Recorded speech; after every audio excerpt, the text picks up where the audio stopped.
नमस्कार। एकता शान्ति र संस्कारको सम्भाग कालिका एचडीमा तपाईलाई स्वागत छ। म सुनिल पराजुली। कालिका समाचार सुरु गरौं प्रमुख समाचारका शीर्षकहरूबाट। कालिका समाचारको साथमा Vijay steel, one to rule, Vijay cement, तपाईको सपनाको मजबुत निर्माण।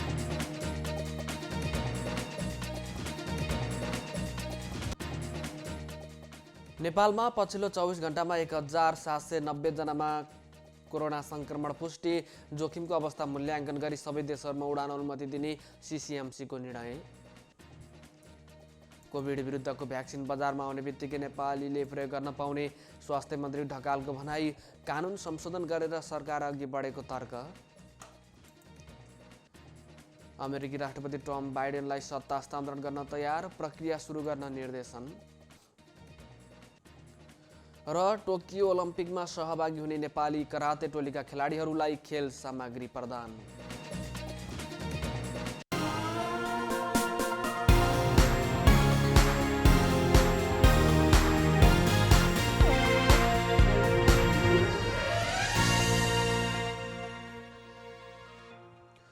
कालिका समाचार सुरु गरौं राष्ट्रिय समाचारबाट। पछिल्लो 24 घण्टामा थप 1790 जनामा कोरोना भाइरस कोभिड-19 को संक्रमण पुष्टि भएको छ। देशभरका प्रयोगशालामा 10,843 नमुना परीक्षण गर्दा 721 महिला र 1069 पुरुषमा संक्रमण पुष्टि भएको हो। यससँगै कुल संक्रमितको संख्या 2,24,078 पुगेको छ। उनीहरूमध्ये 1,362 जनाको मृत्यु भएको छ भने 2,04,858 जना संक्रमण मुक्त भएका छन्। पछिल्लो 24 घण्टामा मात्र 2,791 जना संक्रमण मुक्त भएको स्वास्थ्य तथा जनसङ्ख्या मन्त्रालयले जनाएको छ। हाल देशभर 17,859 सक्रिय संक्रमित छन्। उनीहरूमध्ये 393 जनाको आइसियु र 57 जनाको भेन्टिलेटरमा उपचार भइरहेको छ। कोभिड-19 सङ्कट व्यवस्थापन केन्द्र सीसीएमसीले संक्रमणको जोखिमको अवस्था मूल्याङ्कन गरी सबै देशहरूमा उडान अनुमति दिने निर्णय गरेको छ। आज बसेको सीसीएमसी निर्देशक समितिको बैठकले अहिले उडानको लागि स्वीकृति पाएका मुलुक बाहेक अन्य मुलुकमा पनि आवश्यकता अनुसार उडान अनुमति दिने निर्णय गरेको हो। संक्रमणको जोखिम मूल्याङ्कन गरी अन्य मुलुकमा पनि आवश्यकता अनुसार संस्कृति, पर्यटन तथा नागरिक उड्डयन मन्त्रालयले नियमित उडानको अनुमति दिन निर्णय भएको प्रधानमन्त्री तथा मन्त्री परिषद कार्यालयका सचिव महेन्द्र प्रसाद उग्रागाईले बताउनु भएको छ। विभिन्न सरकारी कार्यालयहरूमा 1-2 जनामा संक्रमण पोजिटिभ देखिने बित्तिकै सम्पूर्ण सेवा बन्द गर्ने प्रविधि बढेकोले त्यस्तो नगर्न पनि सीसीएमसीले निर्देशन दिएको छ। संक्रमण उच्च रहेका र कम हुँदै गएका स्थानमा के कस्ता सेवा सञ्चालन गर्न सकिन्छ भन्ने विषयमा पनि छलफल भएको छ। यद्यपि सीसीएमसीले तत्काल निषेधाज्ञा गर्ने विषयमा भने कुनै निर्णय गरेको छैन। संक्रमणको उच्च जोखिम रहेको सीमित स्थानलाई सिल गरी सेवा सञ्चालनको सम्बन्धमा केही निर्णय गर्न सकिने गरी छलफल भएको सचिव गुरागाईले बताउनु भएको छ। सरकारले कोभिड विरुद्धको भ्याक्सिन खोप प्रमाणित भएर बजारमा आउने बित्तिकै नेपाली नागरिकले पनि प्रयोग गर्न पाउने गरी तयारी भएको बताएको छ। विश्वप्रति जैविक सचेतना सप्ताहका अवसरमा आयोजित कार्यक्रममा स्वास्थ्य तथा जनसङ्ख्या मन्त्री ढकालले अन्य देशका सर्वसाधारणको लागि उपलब्ध हुने बित्तिकै भ्याक्सिन नेपालभित्र आउन सम्पूर्ण तयारी भएको बताउनु भएको हो। स्वास्थ्य मन्त्री ढकालले भ्याक्सिनको व्यवस्थापन र सहज उपलब्धताको लागि कानुन संशोधन गरेर सरकार अघि बढेको बताउनु भएको छ। अहिले परीक्षणको क्रममा रहेका भ्याक्सिनहरू प्रमाणित भएर बजारमा आउने बित्तिकै नेपाली नागरिकले पनि सहज रूपमा प्रयोग गर्न पाउने गरी आयात सहज बनाउन अध्यादेश मार्फत कानुन संशोधन गरिएको उहाँले बताउनु भएको छ। उहाँले तरकारी, फलफुल लगायतमा प्रयोग हुने कीटनाशक औषधिका कारण पनि मानव जीवनमा विभिन्न समस्या देखिने गरेको बताउनु भएको छ। मक्सिर 3 गतेदेखि 9 गतेसम्म चलेको सप्ताहका अवसरमा चित्रकला प्रतियोगिता पनि आयोजना गरिएको थियो। प्रतियोगितामा ललित कला क्याम्पसमा अध्ययनरत विनिता खड्का प्रथम, होप इन्टरनेसनल कलेजमा अध्ययनरत स्वस्तिमा सापकोटा द्वितीय र नेसनल स्कुल अफ साइन्समा अध्ययनरत राजकीय अर्याल तृतीय हुनुभएको छ। उनीहरूलाई नगद सहित सम्मान समेत गरिएको छ। बालिका हत्याको विरोधमा महोत्तरीको बर्दिवासमा भएको प्रदर्शनमा प्रहरीले गोली चलाएको छ। आइतबार साँझदेखि हराएकी 6 वर्षीय बालिका गुलाब शाह खातुनको सोमबार हत्या गरिएको अवस्थामा शव भेटिएको थियो। हत्यापछि बोरामा फ्याँकिएको अवस्थामा बालिकाको शव फेला परेको स्थानीयले बलात्कारपछि हत्या भएको दावी गर्दै प्रदर्शन गरेका हुन्। प्रदर्शनलाई नियन्त्रण गर्न प्रहरीले गोली चलाएको छ। प्रहरीले चलाएको गोली लागेर बर्दिवास नगरपालिका वडा नम्बर 1 का सञ्जय नेउपाने घाइते भएका छन्। कम्मरमुनि गोली लागेका नेउपानेको बर्दिवास स्थित पिनाकल अस्पतालमा उपचार भइरहेको छ। बालिका हत्याको आशंकामा प्रहरीले महोत्तरीकै गौशाला नगरपालिका वडा नम्बर 5 स्थायी ठेगाना भएका अरुण कुमार शाहलाई नियन्त्रणमा लिएको छ। स्थानीय बासिन्दाले बालिकाको शव मुख्य सडकमा राखेर प्रदर्शन गरिरहेका छन्। प्रहरीले भने प्रदर्शनकारीले राजमार्ग अवरुद्ध गरी आन्दोलनलाई उग्र बनाएपछि स्थितिलाई नियन्त्रणमा लिन गोली चलाएको बताएको छ। कोरोना भाइरस कोभिड-19 का कारण थलिएको पर्यटन व्यवसायले बिस्तारै गति लिन थालेको छ। संक्रमणको जोखिम र नियन्त्रणको लागि सरकारले जारी गरेको लकडाउनका कारण बन्द रहेका पर्यटकीय स्थलहरू सञ्चालनमा आउन थालेसँगै व्यवसायले पनि गति लिन थालेको हो।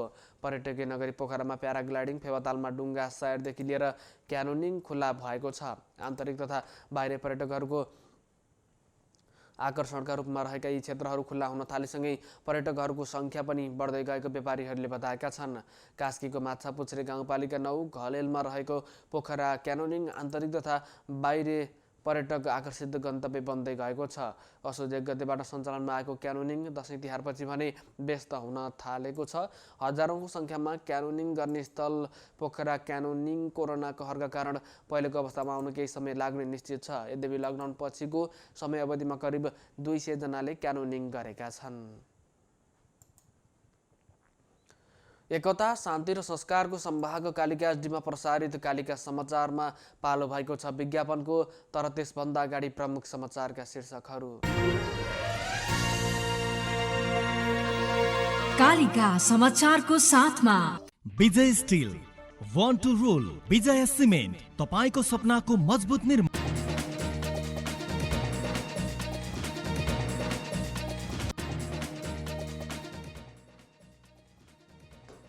नेपालमा पछिल्लो 24 घण्टामा 1790 जनामा संक्रमण पुष्टि। जोखिमको अवस्था मूल्याङ्कन गरी सबै देशहरूमा उडान अनुमति दिने सीसीएमसीको निर्णय। कोभिड विरुद्धको भ्याक्सिन बजारमा आउने बित्तिकै नेपालीले प्रयोग गर्न पाउने स्वास्थ्य मन्त्री ढकालको भनाई। कानुन संशोधन गरेर सरकार अघि बढेको तर्क। अमेरिकी राष्ट्रपति ट्रम्प बाइडेनलाई सत्ता हस्तान्तरण गर्न तयार, प्रक्रिया सुरु गर्न निर्देशन। र टोकियो ओलम्पिकमा सहभागी हुने नेपाली कराते टोलीका खेलाडीहरूलाई खेल सामग्री प्रदान।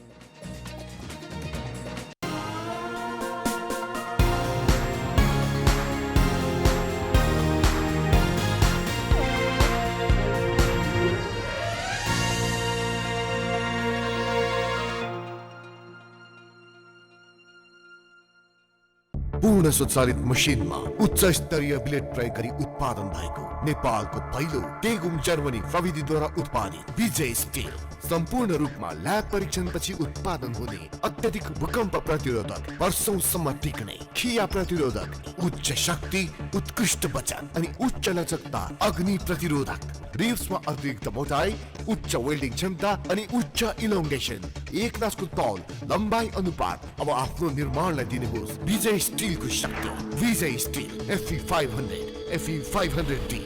विजय स्टिल, बर्न टु रुल। हाँस्दै खेल्दै सानो सानो खुसीमा भुल्दै हुर्किँदैछ नेपाल चोको फनमा रमाउँदै, नयाँ साथी बनाउँदै विशाखोलाई मनाउँदै हुर्किँदैछ नेपाल चोको फनमा रमाउँदै। नेपालको सर्वाधिक लोकप्रिय chocolatey wafer choco fun. Choco choco choco choco choco fun.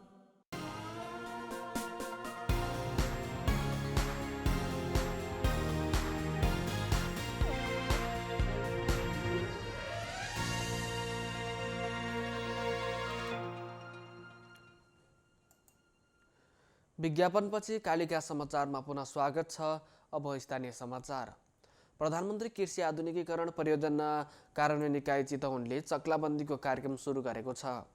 चक्लाबन्दी खेतीको प्रवर्धन र उत्पादन लागत घटाउन कार्यालयले मङ्गलबार माडीबाट चक्लाबन्दीका कार्यक्रम सुरुवात गरेको हो। चक्लाबन्दी शुभारम्भ कार्यक्रमको उद्घाटनमा बोल्दै माडी नगरपालिकाका मेयर ठाकुर प्रसाद ढकालले माडीमा सुरुवात भएको चक्लाबन्दीले कृषि क्षेत्रको विकासमा सहयोग पुग्ने विश्वास व्यक्त गर्नुभएको छ।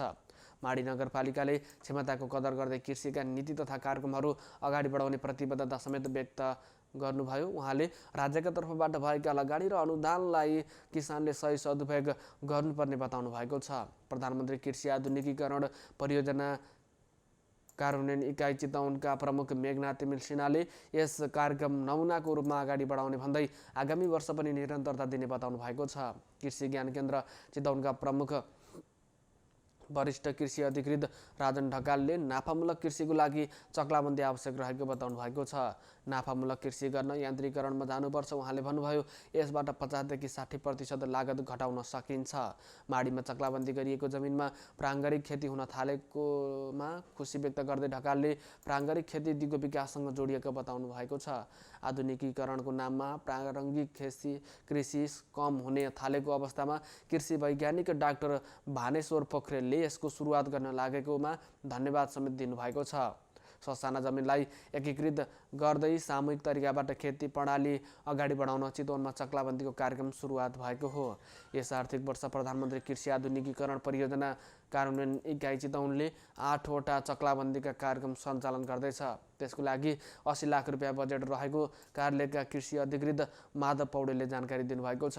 एउटा कृषि सहकारी समूह तथा फर्मले चक्लाबन्दी कार्यक्रम सञ्चालन गर्न 10 लाख रुपियाँ अनुदान प्राप्त गर्नेछन्। चक्लाबन्दीको लागि सहकारीका लागि 22 बिघा, कृषक उद्यमीको 15 बिघा जमिन आवश्यक पर्ने कृषि अधिकृत पौडेलले जानकारी दिनुभएको छ। जमिनको लाल पूर्जा र किसानको सहमतिमा खेती गर्ने योजना लिएर आएमा किसानहरू यस कार्यक्रममा सहभागी हुन सक्छन्। यस कार्यक्रममा सहभागिता हुन निवेदन समेत आह्वान गरिएको छ।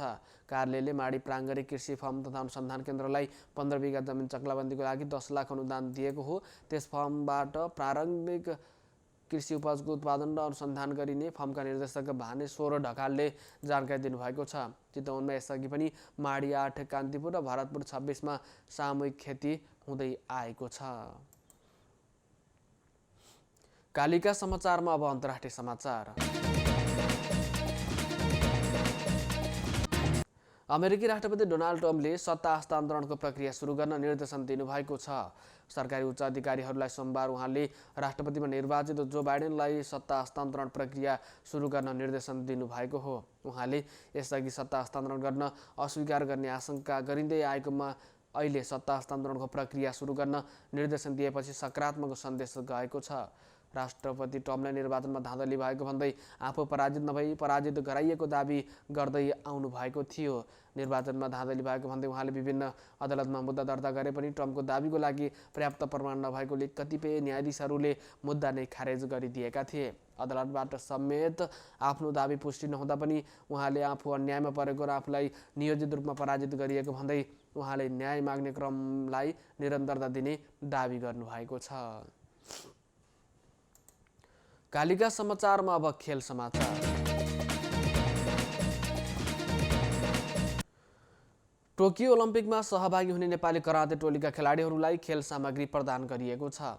आज एक कार्यक्रमको आयोजना गरी कराते टोलीका 2 खेलाडी र 1 जना प्रशिक्षक गरी 3 जनालाई खेल सामग्री वितरण गरिएको हो। नेपाली काङ्ग्रेस केन्द्रीय खेलकुद विभागका सचिव मिनकृष्ण महर्जन सहित कार्यक्रममा विनोद महर्जन र रवि महर्जनले केल्मीको जुत्ता, ट्र्याकसुट र ब्याग प्रदान गर्नुभयो। कोभिडको समयमा कुनै पनि खेलकुद प्रतियोगिताहरू सञ्चालन हुन नसकेको अवस्थामा खेलाडीहरूलाई भएको सहयोग र प्रोत्साहनको ठूलो हौसला प्रदान भएको प्रशिक्षक दीपक श्रेष्ठले बताउनु भएको छ। खेलाडीहरू नवीन रसाइली र अनु अधिकारी तथा प्रशिक्षक दीपक श्रेष्ठलाई सामग्री प्रदान गरिएको हो। महर्जनले ट्याक्सुट र जुत्ता गरी जम्मा 49,000 को सामग्री प्रदान गर्नुभयो। उहाँ ललितपुर जिल्ला किक बक्सिङ सङ्घका अध्यक्ष समेत हुनुहुन्छ। यस्तै रविले 15,000 बराबरको ब्याग हस्तान्तरण गर्नुभयो। उहाँ 8औं दक्षिणकाली खेलकुद अन्तर्गत करातेका स्वर्ण विजेता हुनुहुन्छ। एकता, शान्ति र संस्कारको संवाहक कालिका एचडीमा प्रसारित कालिका समाचारको अन्त्यमा प्रमुख समाचारका शीर्षकहरू पुनः एकपटक। कालिका समाचारको साथमा Vijay steel, one two role, Vijay cement, तपाईको सपनाको मजबुत निर्माण।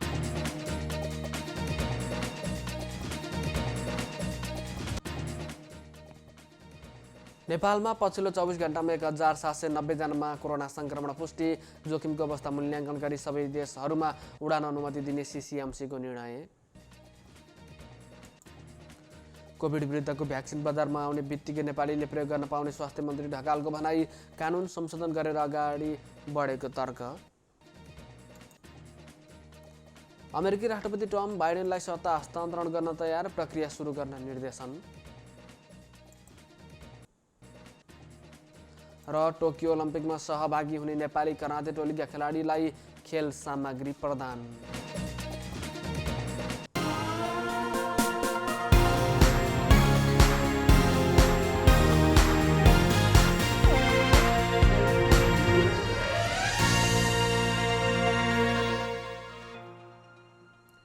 एकता, शान्ति र संस्कारको संवाहक कालिका एचडीमा प्रसारित कालिका समाचार अहिलेको लागि यति नै। हेर्दै गर्नुहोला कालिका एचडी। म सुनिल पराजुली बिदा हुन्छु। नमस्कार।